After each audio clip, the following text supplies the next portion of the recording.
So you have a GoPro Hero 8 and you want to know how to fast forward a previous recorded video. Very, very simple, okay? So the first thing is you want to go ahead and find that video. So let me go ahead and swipe up here. Oops. Let me swipe up. Let me click over here. And let me find a video here.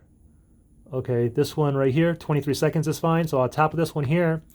And here's the play button right here, okay? So if I want to fast forward this, I can just tap this thing in the middle.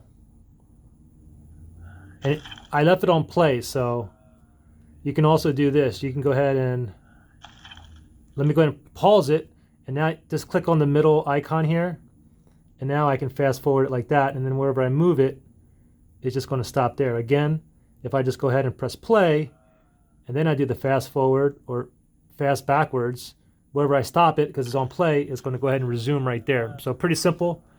Any questions? Comment below. All right, thanks for watching, guys.